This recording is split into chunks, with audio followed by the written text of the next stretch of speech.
Rabri type નહીં કરવાની, અધકચરી રાખવાની. હવે આપણે કરશું પાઉંભાજીનો વઘાર. જે આપણે બજારમાં મળે છે પાઉંભાજી મસાલા, કિચન એક્સપર્ટનો મસાલો આપણે એડ કરવાનો છે. આ પાઉંભાજીનો મસાલો આપણે એડ કરી દઈએ. અને આપણે છે ને ઉપરથી બાફેલા જે વટાણા એ પાછા ઉપરથી ક્રશ કરી નાખ્યા.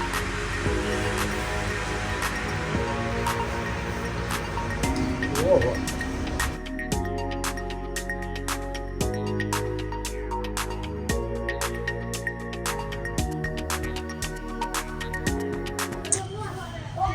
હેલો મિત્રો, જય માતાજી, જય Mogal. Welcome back to my channel Raj Gohil blogs. વરી પાછા આપણા ઘરની રસોઈમાં સ્વાગત છે તમારું. અને આજે આપણે બનાવવાના છીએ પાઉંભાજીનો આયોજન છે. તો આજે આપણે બનાવવાના છીએ પાઉંભાજી. હવે પાઉંભાજીની અંદર તો અઢળક શાકભાજી અંદર પડતા હોય. આપણે કયા કયા શાકભાજી નાખવાના છે તમને આજે બતાવું. બટેટા છે, રીંગણા છે, વટાણા છે, ગાજર છે, પછી ડુંગળી છે.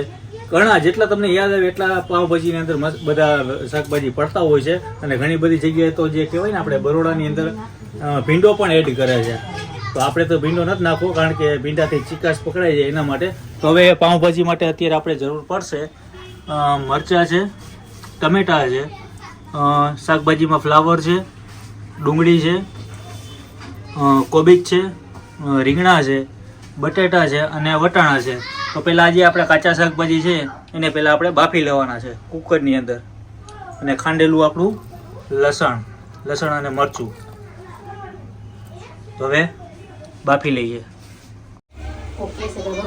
પછી નાખ્યા છે આપણે મિત્રો રીંગણા. પછી આપણે નાખવાના છે આ ફ્લાવર. અને પછી આપણે એડ કરશું કોબીજ. આપણે બધા વાટકાની અંદર થોડું થોડું પાણી એડ કરી નાખ્યું છે, જેથી કરીને આપણું જે શાકભાજી છે કાળું ના પડી જાય એના માટે. અને હવે મિત્રો આપણે નાખશું ઉપરથી ડુંગળી. અને લાસ્ટમાં નાખશું આપણે લીલા વટાણા. તો આને કુકર કરી દઈએ આપણે બંધ. અને ઓછામાં ઓછી આપણે આને 3 થી 4 સીટી વગાડવાની છે, એટલે આપણા જે વેજીટેબલ છે બધા શાકભાજી છે બધા બફાઈ જાય. કુકર બંધ કર્યા પહેલાં આપણે થોડુંક મીઠું એડ કરી દઈએ. મીઠું આપણે એડ કરી નાખ્યું છે. અને હવે કરી નાખીએ આપણે કુકર બંધ. કુકર કરી દઈએ બંધ. મિત્રો આપણે બધા વેજીટેબલ એડ કર્યા હતા એ કુકરની અંદર બધા 3-4 સીટી વગાડી એટલે બફાઈ ગયા છે. અને આપણે જે આ પાઉંભાજીનું ક્રશ કરવાનું જે મશીન છે એ હવે આને પેલા ક્રશ કરી નાખીએ. બધા મસાલાને જુઓ આવી રીતના ક્રશ કરી લેવાનું છે. આ બધું ક્રશ કરી નાખવાનું છે બધા વેજીટેબલને. મિત્રો બધા વેજીટેબલ આપણે ક્રશ થઈ ગયા છે. હવે આપણે કરશું પાઉંભાજીનો વઘાર. જો આવી રીતના અધકચરી થોડી ગમતી રાખવાની છે. હાવ રબડી ટાઈપ નહીં કરવાની, અધકચરી રાખવાની. તો હવે આપણે કરશું પાઉંભાજીનો વઘાર. મિત્રો આપણે જે કઢાઈ લઈ લીધી છે, હવે કરશું આપણે વઘારની તૈયારી. પાઉંભાજી વઘારવાની છે. તો પહેલાં આપણે 6-7 ચમચા જેટલું આપણે તેલ નાખી દીધું છે. તો હવે આપણે નાખશું રાઈ. પહેલાં રાઈ નાખશું, પછી હિંગ નાખશું, જીરું એડ કરશું, ડુંગળી જે ઝીણું ઝીણું કટિંગ કરી નાખ્યું છે ડુંગળીનું, અને પછી આને સોતળી નાખશું. પહેલાં આને સાતળવાની છે. સતળાઈ જાય પછી આની અંદર બધા મસાલા પછી આપણે એડ કરશું. મિત્રો આપણી ડુંગળી સતળાઈ ગઈ છે. અને હવે આપણે નાખવાનું છે ટમેટા. આની અંદર ટમેટા છે, મરચાં છે અને લસણ છે અને આદુની પેસ્ટ કરેલી આપણે કમ્પ્લીટ કરેલું છે. તો આપણે બધું એડ કરી દઈએ. સાતળવાનું છે.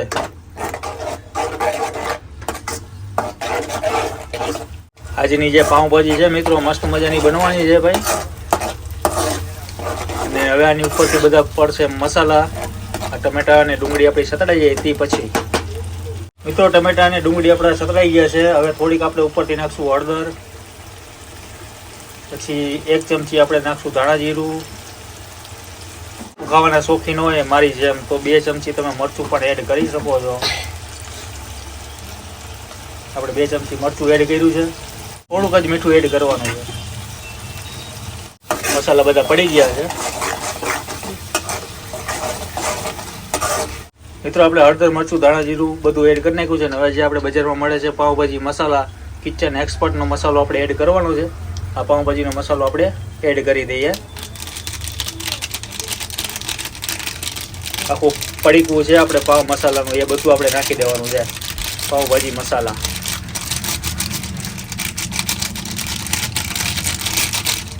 ને વળી પાછું આપણે કરી નાખીએ મિક્સ. સુગંધ આવે છે મિત્રો, જોરદાર હો ભાઈ.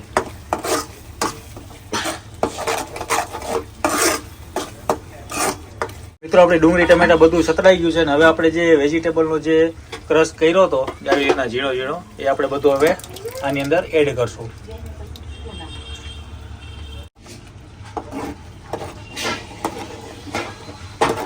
મિત્રો આ પાઉંભાજી જે ક્રશ કરવાનું છે આ વાસણ, એને આનાથી આપણે ક્રશ કરી નાખીએ એટલે મસાલા આપણા બધા વેજીટેબલની અંદર ચડી જાય.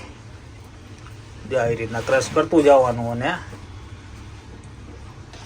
શાકભાજીમાં બધા આપણા મસાલા ચડી જાય. મિત્રો હવે આની ઉપરથી આપણે જે વધારે મેં વટાણા જે બાફી લીધા છે આ ઉપરથી, એ આપણે ઉપરથી આપણે એડ કરી દઈશું, જેથી કરીને ખાવામાં ક્રન્ચીનેસ હોય, મજા આવે અને પાઉંભાજીનો આનંદ કંઈક અલગ જ આવશે. અને આપણે જે બાફીને આ વટાણા ઉપરથી એડ કરી નાખ્યા છે અને હવે આપણે કરી નાખીએ વળી મિક્સ. અને હવે નાખવાનું છે આપણે લીંબુનો રસ, એ પણ આપણે તૈયાર કરેલો જ છે. રસ કાઢી લીધો છે, હવે લીંબુ એડ કરી દઈએ. રસ થી 3 મિનિટ સુધી આને પાકવા દઈએ એટલે આપણી આ પાઉંભાજી તૈયાર છે ને ભાઈ. જોરદાર પાઉંભાજી. તો આપણી પાઉંભાજી તૈયાર થઈ ગઈ છે ને અમૂલનું જે ક્યુબ આવે છે, આ જે બજારમાં મળે છે 15 રૂપિયા પ્રાઇસ છે, એ આપણે ઉપરથી એડ કરી દેવાનું છે. મિત્રો આ જે અમૂલ બટર એ આપણે ઉપરથી એડ કરી નાખ્યું છે એટલે જેથી કરીને આનો સ્વાદ એને ભાઈ અનેરો આવશે. મુંબઈમાં જે આપણે સરદારની પાઉંભાજી છે એ તો ભાઈ બટરથી લથપથ જ હોય છે અને આવી રીતના કરી નાખીએ પછી આપણે મિક્સ એટલે આનો અનેરો ટેસ્ટ આવશે ભાઈ. હવે આપણે ટેસ્ટિંગ કરીએ અને આપણી પાઉંભાજી ઓલરેડી છે રેડી. કોથમીરનો ઉપરથી શણગાર કરી નાખીએ અને ખાવા માટે છે આ પાઉંભાજી તૈયાર.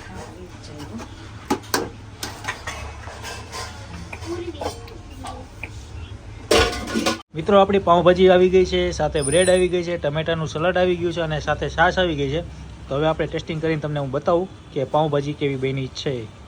મિત્રો આજે આપણે બનાવી છે પાઉંભાજી અને પાઉંભાજીમાં ઘણા બધા વેજીટેબલ પડતા હોય છે અને અત્યારે આપણે 5 થી 6 જાતના જે વેજીટેબલ હતા એ આપણે એડ કરી પહેલાં તો બાફી લીધા છે.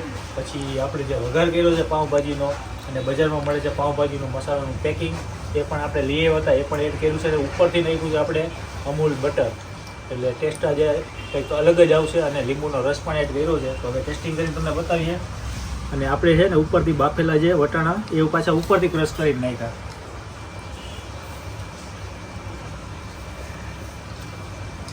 ઓહો, બજારથી પણ સારી બની હો ભાઈ. જે રીતના રેસીપી આપણે બતાવી છે એ રીતના તમે બનાવજો ઘરે, અને મારા કરતાં પણ સારી તમારી ઘરે બનશે કારણ કે જે આમાં ઘણા બધા વેજીટેબલ પડતા હોય. એક નંબર બની છે ભાઈ પાઉંભાજી.